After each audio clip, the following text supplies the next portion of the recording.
Next question है electric potential difference. हमने क्या बताना है, इलेक्ट्रिक पोटेंशियल डिफरेंस क्या होता है एंड एक्सप्रेशन भी करनी है, प्रूव भी करना है उसे। Electric potential difference between the two point in electric field is defined as the, जो इलेक्ट्रिक पोटेंशियल डिफरेंस है बिटवीन द टू पॉइंट, अब दो पॉइंट के बीच में, जैसे सपोज कर लो एक पॉइंट हमारा बी है, एक पॉइंट हमारा ए है। Electric potential difference B minus A final minus initial equal to क्या है, फिर से समझा रहा हूँ। Electric potential difference between the two point in electric field, किसी भी इलेक्ट्रिक फील्ड के प्रभाव में जो पोटेंशियल डिफरेंस होगा, defined as the work done, जो भी वर्क डन हो रहा है कहाँ से कहाँ तक, ए टू बी वर्क डन होगा ना, इसे बी तक लेके जाएंगे तो क्या वर्क डन होगा, ए टू बी होगा ना। तो ऐसे लिखेंगे हम। जब पोटेंशियल डिफरेंस लिखेंगे तो क्या लिखेंगे, फाइनल माइनस इनिशियल। जब वर्क डन लिखेंगे तो कहाँ से कहाँ तक हो रहा है, ए टू बी हो रहा है। कोई भी हमारे पास एक चार्ज है जिसे हम मूव करेंगे ए टू बी, तो हो गया work done from A to B. The work done पर unit test charge, per unit क्या क्या मीनिंग होता है, नीचे किसी भी टेस्ट चार्ज के ऊपर कितना वर्क डन लग रहा है।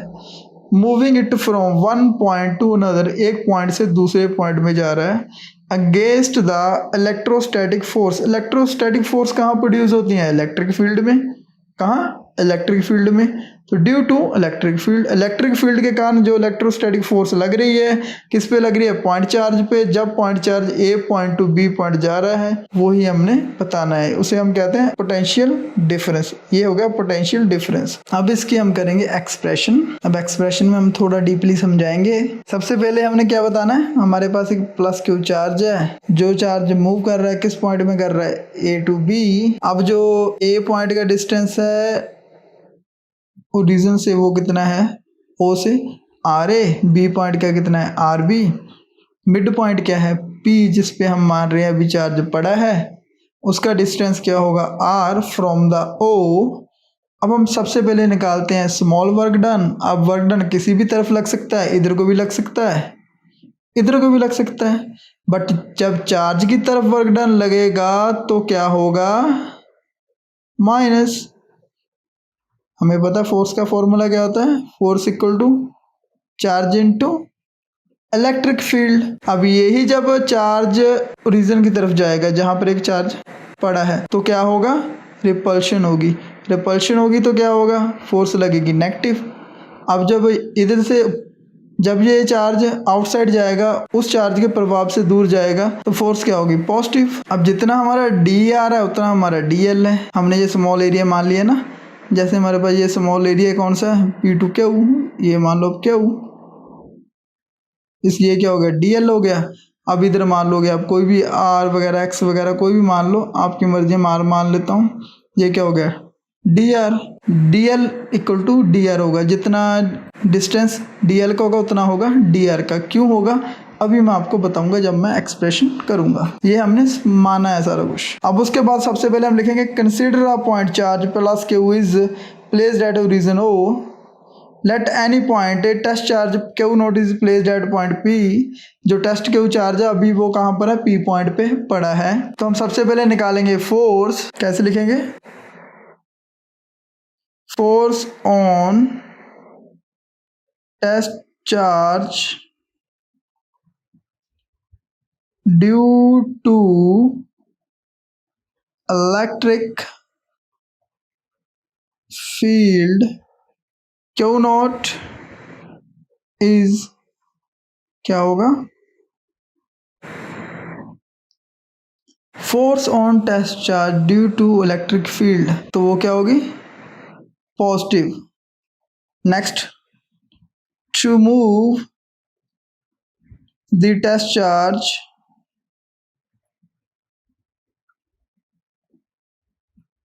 against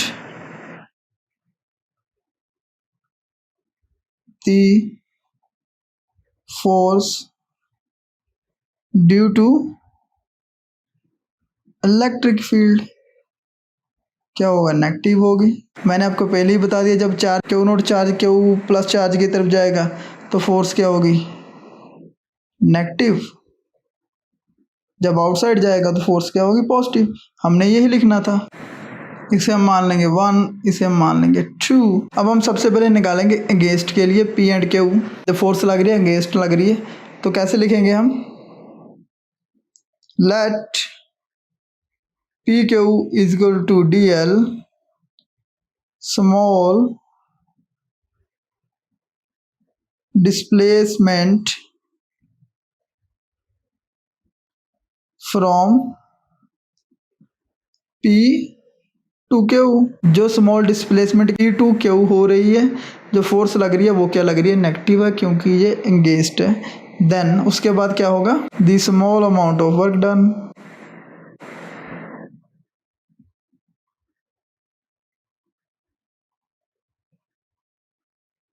is given by, area small है तो वर्क डन भी स्मॉल होगी। फोर्स आपको पता है स्मॉल नहीं होगी, जो होगी वैसी होगी। अब फोर्स और वर्क डन में आपको रिलेशन पता ही है, force equal to work done upon distance. तो मैंने क्या लिख दिया, work done equal to force into distance. तो फोर्स हमें पता है क्या अगेंस्ट है, तो क्या आ जाएगा यहाँ पर Q नॉट E, ये वाली वैल्यू मैं पुट करूँगा यहाँ पर। और हमें पता है जब डॉट का साइन होता है तो क्या आ जाएगा, कॉस थीटा। थीटा क्या है, ये एक स्ट्रेट लाइन है, लीनियर पेयर है, तो क्या हो जाएगा 180 डिग्री। अब कोस 180 डिग्री किसके इक्वल होता है, -1। तो ये वाली वैल्यू आपने यहाँ पे पुट कर दी, यहाँ पर लिख दोगे आप फ्रॉम 2, हमने 2 से ली है। और डी डब्ल्यू किसके इक्वल आ गया, -Q नॉट E DL, ये किसके इक्वल है, -1 के इक्वल है। माइनस से माइनस कैंसिल हो जाएगा, पीछे क्या बच जाएगा, small work done equal to Q not E electric field DL। अब उसके बाद क्या होगा, वर्क डन किसके इक्वल आ जाएगा, हमें पता है Q नॉट तो एज इट इज ही रहेगा, और E की वैल्यू क्या आती है 1/4 pi epsilon not Q upon R square DL। अब ये था स्मॉल वर्क डन। अब हम नेट निकालेंगे, नेट कैसे निकलेगा, बट मैंने आपको पहले भी बताया था जो डिस्टेंस है वो हमने dr लेना है। क्यों लेना है, क्योंकि जब हम इंटीग्रेशन करेंगे ये तो सारे कांस्टेंट हो जाएंगे, तो जो डिस्टेंस हम ले रहे हैं वो क्या r ले रहे हैं, तो हमें एज इट इज़ यहाँ पर कुछ ना कुछ वैल्यू r की पुट करनी पड़ेगी। सबसे पहले ही मैंने कहा था dl किसके इक्वल है, dr के है, बट इन ऑपोजिट डायरेक्शन। ये किस डायरेक्शन को है, आप मान लो लेफ्ट साइड को, ये किधर को, राइट साइड को है, से dl क्या हो जाएगा -dr। dl is in the direction of decreasing r को घटा रहा है dl। r को कैसे घटा रहा है, पॉइंट P में था पहले चार्ज, अब हमने मान लिया Q पे आ गया, तो r को क्या आ रहा है, घटा रहा है। तो r को जब घटाएगा तो साइन किसका आएगा, माइनस का, dl -dr। अदरवाइज आप समझना चाहते हो सिंपल फंडे से समझो, dl किस डायरेक्शन में है, इस डायरेक्शन में, dr इस डायरेक्शन में है। जब डायरेक्शन ऑपोजिट होगी तो क्या होगा, माइनस का साइन आ जाएगा, वो हम पुट कर देंगे। अब इसमें जो हमारी ये क्वेश्चन है इसे मान लेंगे हम 3, पुट इन 3। अब स्मॉल वर्क डन किसके इक्वल हो गया, 1/4 pi epsilon not Q not Q upon R square -dr।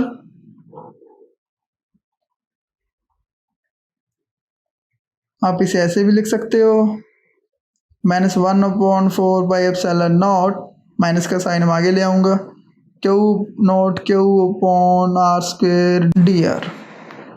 अब टोटल वर्क डन क्या हो जाएगा, total work done to move the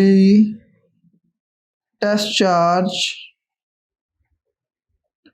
from A to B। अब तक हमने किसका वर्क डाउन निकाला था, जब चार्ज P to Q जा रहा है। अब हम टोटल वर्क डाउन निकालेंगे, टोटल वर्क डाउन किसके इक्वल आ जाएगा, DW किसके हो जाएगा, AB के इक्वल। कहाँ से जा रहा है, A to B जा रहा है। मैंने आपको पहले ही कहा था, आप यहाँ पे लिख सकते हो RA RB। क्योंकि जो डिस्टेंस है वो कितना है, ए पॉइंट का है आर ए, बी पॉइंट का है आर बी। आपने एक लाइन बढ़ानी है तो आप लिख सकते हो ए टू बी, उसके बाद पुट कर सकते हो आर ए आर बी, जो मैंने सीधी पुट कर दी वैल्यू। दोनों ही गलत नहीं है। अब इसमें से जो कॉमन होंगे वो हम निकाल लेंगे बाहर। इसमें आर नहीं है तो बाहर आ जाएगा, इसमें आर नहीं है तो बाहर आ जाएगा, ये एज इट इज वैसे ही रह जाएगा, माइनस का साइन भी बाहर आ जाएगा। Q not into q upon 4πε0, minus का साइन बाहर, R A R B 1/r² dr। थोड़ी बोरियत तो आपको हो रही होगी इस क्वेश्चन को करते हुए। चाहूँ तो मैं शॉर्टकट मेथड से आपको करके दिखा सकता हूँ, बट आपको समझ आ जाए इसलिए मैं कर रहा हूँ एक एक स्टेप। अब उसके बाद बताइए आपको आर ए आर बी, ये क्या चले जाएगा ऊपर, ये बन जाएगा डी आर। आपको मैंने इंटीग्रेशन का फॉर्मूला बताया ही था, D X A to B क्या हो जाएगा, एक्स n+1 अपॉन n+1, जो लिमिट है वो क्या आ जाएगी, जो भी होगी एज इट इज वैसी आ जाएगी। तो यही हम फॉर्मूला यहाँ पे पुट करेंगे जैसे मैंने लास्ट क्वेश्चन में पुट किया था। अब वर्क डन क्या आ जाएगा, A to B minus q not q upon 4πε0, हम फॉर्मूला वैसे ही पुट करेंगे, +1, जो भी पावर है वो +1, नीचे भी एज इट इज वैसे ही। ये क्या है, R A to R B. अब इसका हम करेंगे solution. Work done A to B q not into q 4πε0 r-1 upon -1 R A R B, minus का साइन कट जाएगा। Work done A to B q not q 4πε0 1/r R A R B. अब सबसे पहले हम क्या करेंगे, जो value है उसे पुट करेंगे, पुट करने के बाद क्या आ जाएगा, work done A to B q not q 4πε0 R B minus R A, जिसको मान लो आप, ये क्वेश्चन नंबर 4 है। हमने क्वेश्चन कहाँ से स्टार्ट किया था, हमने निकालना था पोटेंशियल डिफरेंस। पोटेंशियल डिफरेंस किसके इक्वल था, वी बी वी ए, कितना वर्क डन है, work done A to B upon Q not, ये आप मान लो 5। आप चाहो तो ये क्वेश्चन सबसे पहले लिख के इसे 1 भी मान सकते हो, एज यू विश। इसके बाद हम क्या करेंगे, पुट 4 इन 5, ये वैल्यू हम यहाँ पे पुट कर देंगे, तो क्या आ जाएगा,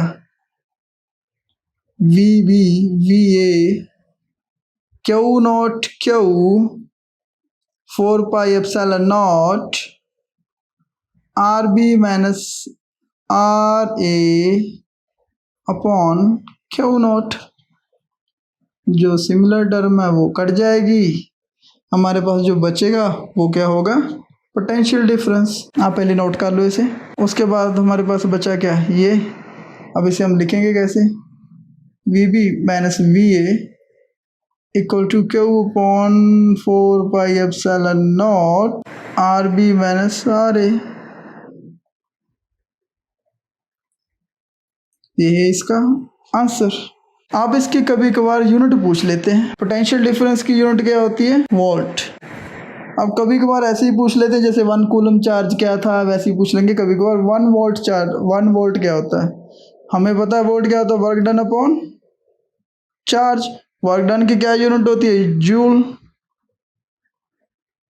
चार्ज की क्या यूनिट होती है, कूलम। इससे हमें क्या पता चला, 1 volt equal to 1 joule upon 1 coulomb. 1 volt कब होगा? जब 1 जूल वर्क डन होगा, पर यूनिट क्या होगा? 1 कूलम चार्ज होगा। तो इसे हम लिखेंगे कैसे, अभी मैं आपको नेक्स्ट में बताता हूँ। नेक्स्ट क्वेश्चन है unit of electric potential difference. अब हमने बताना है unit of V B minus V A की। हमें पता है 1 वोल्ट पोटेंशियल डिफरेंस कब होगा? जब 1 जूल वर्क डन होगा, किस पे? 1 कूलम चार्ज पे। तो यही हमने लिखना है। लिखना कैसे है? Electric potential difference between the 2 point V B minus V A in electric field, किसी भी एक इलेक्ट्रिक फील्ड में, इज इक्वल टू 1 वोल्ट। कब होगा 1 volt? when 1 joule of work is done पर unit 1 coulomb charge. 1 joule work होगा 1 coulomb charge पे in moving it from one point to another, जब वो एक पॉइंट से लेके दूसरे पॉइंट पर मूव करेगा, जैसे A to B, against the electrostatic force due to electric field. Electric field क्या करती है? इलेक्ट्रोस्टैटिक फोर्स क्रिएट करती है। तो ये थी इसकी डेफिनेशन। सिंपल फंडा है। 1 वोल्ट पोटेंशियल डिफरेंस कब होगा? जब 1 जूल वर्क डन होगा, किस पे? 1 कूलम चार्ज पे। तो यही था इसका आंसर।